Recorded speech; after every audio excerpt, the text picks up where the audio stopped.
So what we had then, you could see here that again our horseback here is dependent on us having all of this working correctly, right? Yes. So there's a couple things that people get confused. There's something called gross vehicle weight rating, which this has, and this trailer has. What does gross vehicle weight rating mean?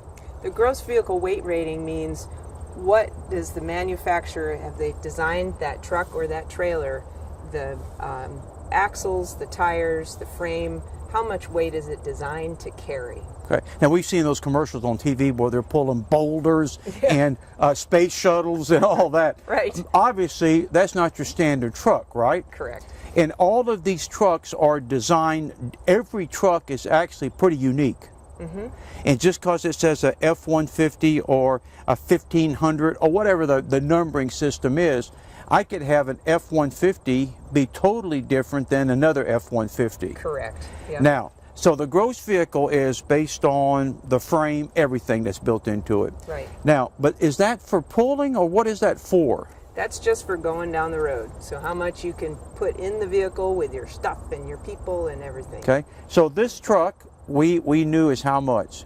7,700 pounds. 70, and in fact we know it because when you look on the side of the driver's door, you open that up and it says GVWR, Correct. gross vehicle weight rating. Right. And so that's what the manufacturer is saying that this truck is able to carry.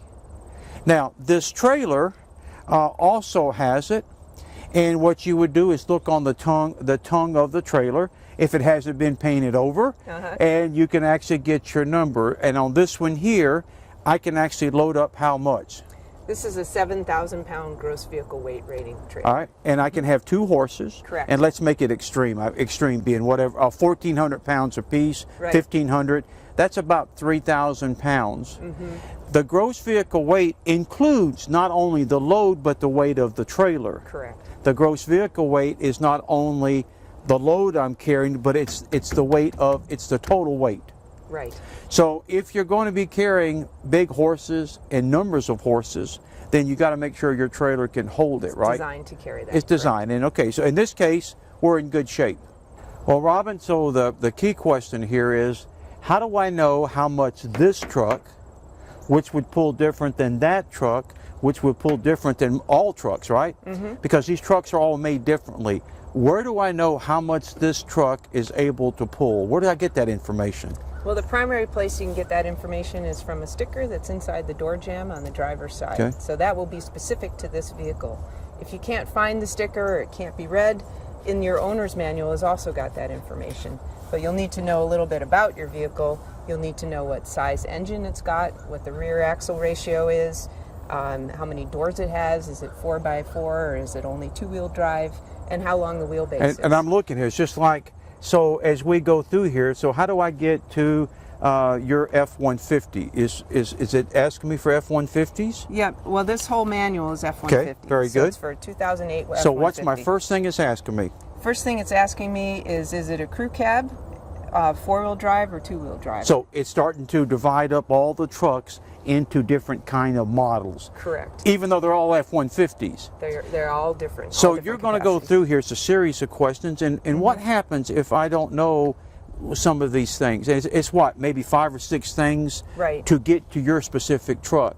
You can always take the vehicle identification number, which is that long number that's specific to every vehicle. That's the one. It's what it used to be in the front of the dash. Is It's it still there? Okay. And it can also be in the door jamb. But you can call your local dealer and have them look up that number, and that number will tell you exactly what kind of configuration. It's almost like it's kind of like a social security number of this. All right. Yep, it's specific to this particular vehicle. So this truck can pull what? 8,300 pounds. Okay. What can this truck over here? This truck over here can pull 10,000 pounds on the bumper and 13,000 pounds in a gooseneck configuration, which is what it's showing right now. Okay, and we'll talk about that in just a second. So what do we say the gross vehicle weight of this trailer is? It's 7,000 pounds. 7,000. So my truck can pull how much? 8,300. My truck can pull 83 behind it, which means this is 7,000. 7,000. I'll get it straight. So if I'm doing the math, this has the ability to pull more than that. Correct. So it's safe. That's good, man. I can handle it, I should be able to brake. Everything is okay, right? So we're done. So this is good, Robin. Yes, but there's a few other elements. It's not just stopping and going. It's controlling the vehicle and the trailer on turns or evasive maneuvers. So not only do those numbers have to add up, you need to have extra brakes on the trailer. Electric brakes is what this is set up for, so that the truck has an easier time stopping that trailer. Okay. Because we've all just about experienced when a truck is pulling more than it should. What happens when they try to stop at the last moment stop sign, and you've got a good phrase for that, it's when the trailer is going to push that truck. What's your phrase for that? Well, we like to call it the tail wags the dog. Yeah, and in this case, the tail is controlling this. Absolutely. But you know what? There's a lot more to it because we had to hook this up. Mm-hmm. So if in a perfect world, I'm not sure how it would be, if this was completely hooked up, that would be correct. But we've got an issue here, do we not? And that issue is we have components in the middle. Correct. All right. So where do we go from there now? I've got my trailer, my truck can pull this load. Yes. That we got it. Now I got to make sure that my middle components are also at least are going to meet this level as well. Right. And what are we talking about? The hitch, the receiver, and the ball, is that correct? Right, so the ball, the mount, the receiver, all of that together is what's connecting these two things together and have to be rated properly. All right, so if the ball, the insert, the hitch was less than you said 7,000? Yes. Then you can see now that the weak link is right here. Right. The truck can pull that, but if something bad happens, this is where it's going to break. Right. So this is an important piece that we need to have to explain. Right, and a lot of times people don't know where to find that information because they might have inherited a ball and an insert from somebody else and they can't read the numbers on it, but there's a sticker on the receiver that actually gives... Can you actually just can you point to where it is on yours? Yep. So the receiver... Right under here. Okay, so there's a tag, and that receiver is bolted onto the truck. Under the frame. Under the frame. And so that this receiver it's designed to also pull so much. You got very cheap ones, you got very expensive ones. I mean, they vary across the board. Right. So what is this one here tells you without using the special bar that we'll cover, just strictly on a ball, what does this one call for? This receiver is rated for 8,000 pounds. 8,000. So my truck was how much? The towing capacity is 8,300 pounds. 8,000. Yes. So 7,000. So we're okay. Yep. I'll make the point, never assume that the receiver that comes with the truck has the same rating as the truck, because many times it's not the case. It's a lower weight receiver. Correct. So this particular ball and mount is rated at 10,000 pounds. Now if we were to take it all apart and look at the ball is old enough that stamp has worn off. Yes. But I know that that's a 10,000 pound ball and mount because I bought it. So I know what it's rated at. If somebody had given that to me, I wouldn't know for sure what it was rated at. So it's always a good idea just to buy a new one that actually has the stamp on it. Right. So, I mean, here's an example.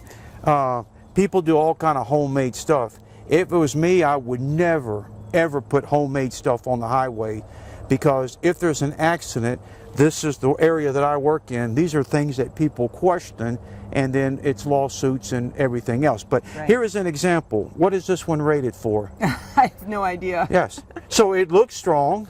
Yes. But its looks is deceiving here, right? Right. So your whole point is, if I can't read the receiver, if I can't read the ball, or any of these, then I assume that I shouldn't be using it. Right. And relative to the entire cost of the whole rig, buying a new mount and a new ball is cheap. Tiny. It's nothing. Yes. Absolutely. Okay, so let's see if we can do this, and we'll pop the numbers up on the screen. What does this truck pull? 8,300 pounds. Okay. What's the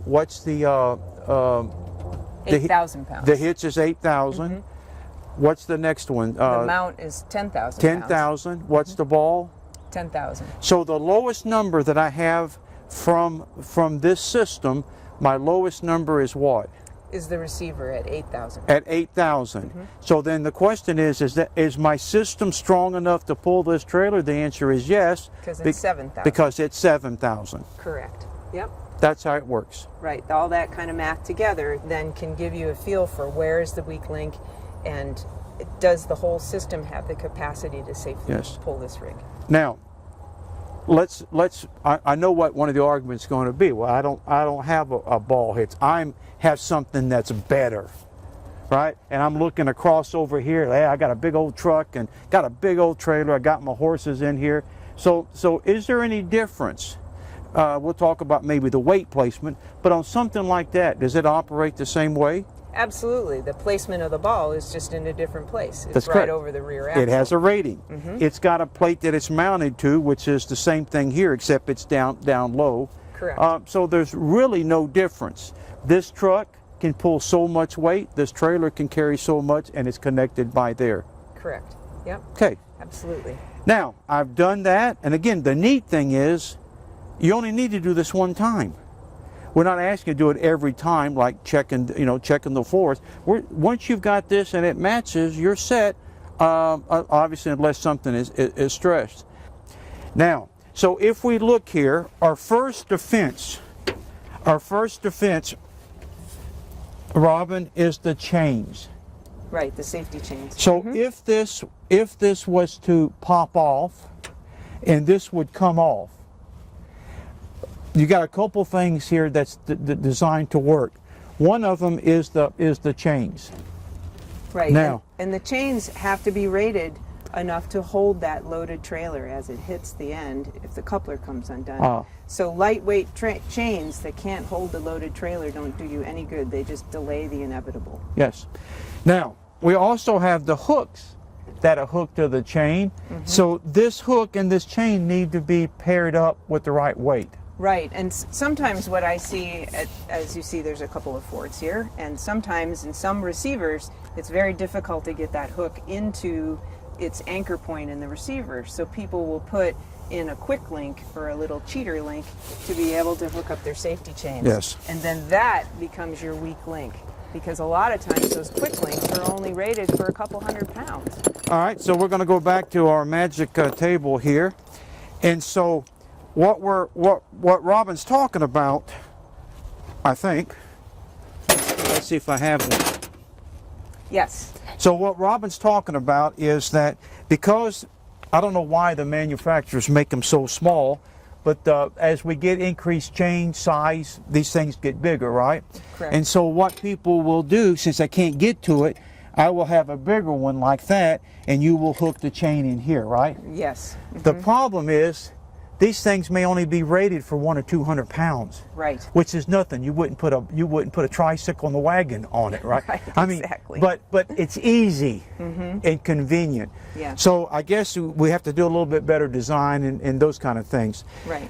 Now I notice here you've got things crossed.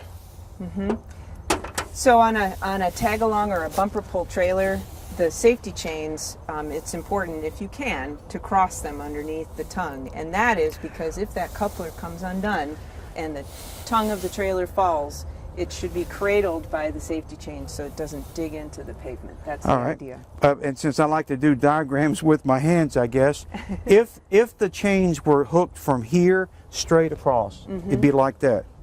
So if the trailer came off, the chains were tightened up and it would look like here. So when this trailer will come down, the tongue. Yes. But the way you're saying it is, if I cross it like that and it's loose, then it tightens up and forms an X, and this thing here will fall on it, right? Onto that, like a cradle. Yes. Now, I'll just walk over here, Robin, and you'll just talk. I notice here that, again, I have chains on this one, right? Correct. Why is that?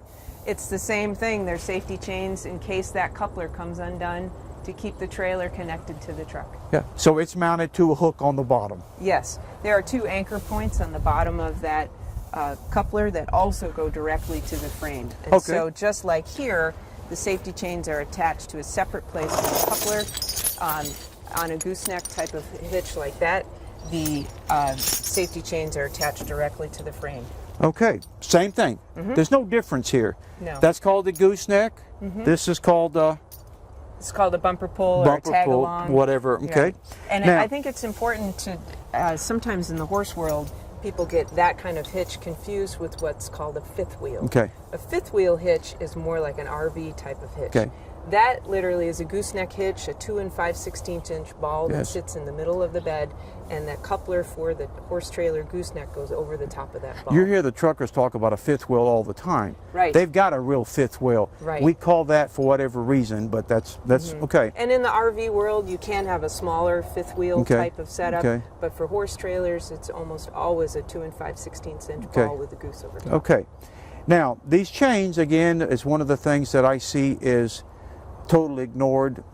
As long as I've got some, actually, I see a lot of them with no chains. Yes. But, you know, you're depending on this, holding this trailer. Once this trailer gets lost on the road, you got your horses in the back and you got the public. And when these trailers come off, if you've seen plenty of pictures of it, it's just horrible. It is Yes. absolutely horrible. So, you know, you look at the quality of the chain. What do you see? This is not one that I made up. I actually took it off somebody. They let me have it. That's awesome. What do you see here? How do you know a chain is bad? Well, we have a number of issues going on here. Now, this section's really pretty nice, although this last link is a little bit light and worn. And then we've got a bolt here. Who knows what that's rated for, and it's not really designed to do what it's doing. Oh, right? it was. It was designed. I was just that short, and that bolt gave me that link, and now it works. Oh. And the links themselves are stressed, for lack of a better term. They look like they've been run over and crunched a number of times. But they should be oval. Is that the best? They're supposed to be oval. They're not supposed to be crunched. So, like that. you know, you're putting, look at this one where it's just, That's awesome. I mean, this is one of my best demos that we have. All right, so this chain is important because Yes. it actually is going to serve. I've never had it happen to me, but people have talked to me about the trailer coming off, and you're going to get that big jerk. Right. Yep. And this is where these chains go. Let's assume I have a good chain, and for whatever reason it doesn't hold, it breaks. We do have another safety component here, do we not? We do. So, at least in the state of Indiana, any trailer that's over a gross vehicle weight rating of 3,500 pounds has to have an emergency breakaway system. And that's when you have, for electric brakes, you have a battery that will take over and engage those brakes in emergency situations. Is our battery here right in the open? Yep, right here. Now, if you had a trailer, which is very uncommon in horse trailers, but pretty common in Europe, with a surge brake system, which is a hydraulic brake, Okay. that will also have an override emergency system, Okay. but pretty unusual to see on a horse trailer here in the United States. Okay. So what's the idea? Because I've got, as we talked about, we've got regular brakes, but you've beefed up your brakes a little bit in this vehicle? Well, what we have on this vehicle is an electric brake controller. So Okay. there's a controller underneath the dash inside the vehicle. Yeah. That then controls, these are electric brakes. The truck brakes are hydraulic. Okay. So the electric brakes will apply based on what the controller is telling them to do. And So, where's the cable that connects one to the other? so it's all in this same cord that feeds Okay. your lights, it feeds your brakes, right. they're all together. All right. So I've got electric brakes, but again, if this comes off and the brakes, a change brake, then it's going to snap this at the plug, right? I'm Right. going to lose. You're going to lose that connection with your tow vehicle. That's correct. So that's where your emergency brake comes into play. And you'll see this cable over here. And I've got one right here if you Right. wanted to And just. it's connected separately to the same place that the safety chains are connected. Yeah. So the way that this works is what? Outside of, obviously, this is, I just don't want to lose it, but Right. So this basically is a switch that goes on the tongue of the trailer. It looks like this. And this insert goes into that switch. And so when you're going down the road, it looks like this normally. If the trailer were to become disconnected from the truck and this cable is on the truck, that pin gets pulled out of the switch. This switch closes the circuit and depends on this battery being charged here on the tongue of the trailer to engage the brakes on the trailer. So on this one here, I'm seeing it on this side, and we'll get a close-up view of this, and you can see it right here. Yes. Yep. Okay.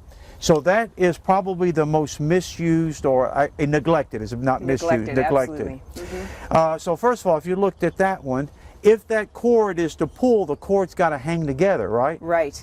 So the cord has to be solid enough to do that. Now, the other one here has to do with how we actually hook these up. Now, this in this case is okay, because I'm not going to be trying to have a chain. This will hold enough. But on this particular one, I noticed that you have it inside of the hole, inside of the ear, or whatever I call it, the ear, but whatever it's called. Right. I see a lot of people actually hook it to the chain. Yeah. Well, then that gives up your second safety point, because now you've attached your two emergency safety points together. So if one fails, then you have no other option at all. Yeah. So basically what you're saying, if I had it hooked here, and this came off, and it fell, it would carry this wire with it. Right. And nothing would get pulled. Correct. But at least you wouldn't have to replace it. But, That's true. Okay. Now, so what's nice is at least to have it right here, right? Yes. So it's independent of that chain. Correct. All right. Is there an easy way that I can, and I know you're an engineer and you like all your gadgets and you can test, but how do you know if the wiring's working, the battery's working? What's an easy test that if you wanted to do something to test it, what could you do? Well, there's a couple things you can do. With electric brakes, you can actually hear the actuators hum when they're engaged. So one thing you can do is pull this pin on your trailer and make sure that you can hear those brakes engaged. Okay. And along with that, you could pull the pin and then try to move forward. And if your trailer doesn't move, well, then the brakes are engaged. All right. So the idea here is if I pull that pin and I say, Robin, get in your truck, if this is working, because I pulled the pin, my brakes are set. Correct. If I have you drive and all wheels or the front ones work, but all of them are rolling, what is that telling you? That means there's a wiring problem or your battery's dead. That's correct. It's an easy thing to check. 99% of them that I've ever looked at don't work. And it's not that the system doesn't work, it's normally the battery. Correct. So I want to be able to pull it, drive off, and it's going to drag your wheels. You don't have to go very far, but you can see they're all dragging. You got everything set up. Yep. Oh my goodness, that's a lot. That's a lot you're asking me to do.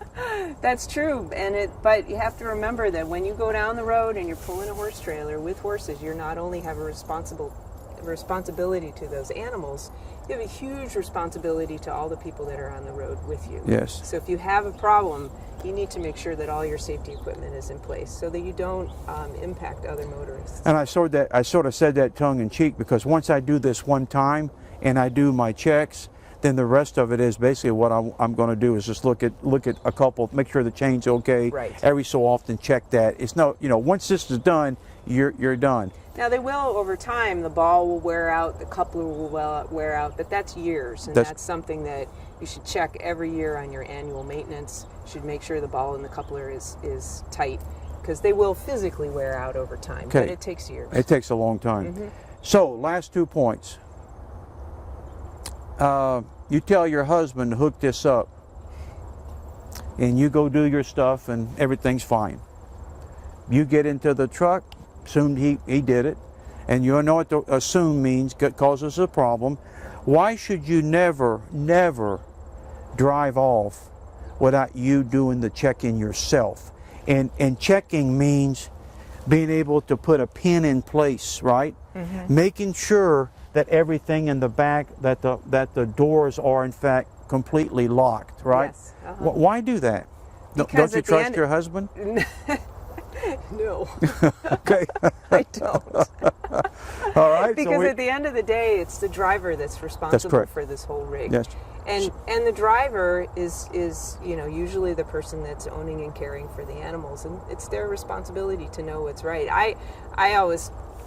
I get laughed at because I'll hook it all up, I'll load my horse, and then right at the end of the driveway, I hop out and I take another look around because everybody gets distracted. Yes. You might have hooked up part of it, but not all of it. And so just before you pull out onto a public highway, hop out, take another look, And be done. make sure everything's good. Last point, we're done. I saved this to last because people watching this have got to be asking, what in the world is that? Right. And it's probably one of the things that we don't see enough of on our equipment. So Right. exactly what is that? So this entire coupler is called a weight distributing hitch. So instead of just a ball and a mount like this is just a ball and a mount. It's called a weight distribution hitch. And this hitch, you can see the two bars on the side. Those are called trunnion bars. You're talking about these right here? Yep. And this one's loose actually right now just because of the angle of the truck. But if the whole rig were level, those would be very, very tight. And that trunnion bar, what it does is it transfers the tongue weight of the trailer up through the tow vehicle. So it helps keep the front of the tow vehicle down on the ground. So it's very important for smaller wheelbase vehicles, smaller vehicles, to make sure that you have a nice tight connection, and we should absolutely see more of these than we usually see. Okay. It's not a sway bar, it's a weight distributing hitch. Okay, so instead of having, Robin, all of that weight focused right here, pushing down on all of that, putting a lot of stress right here, right? And so these bars, when you get them set up, is it gonna lift it up? It transfers that weight to the front. So I don't have it all right here. It changes the connection because the connection might be more angled like Okay. this without them, and Yes. it makes the connection straighter. Thank you for joining us for this installment of The Science and Art of Trailering Horses, brought to you by Purdue University and Purdue Cooperative Extension. Please join us for the rest of the series available on this YouTube channel.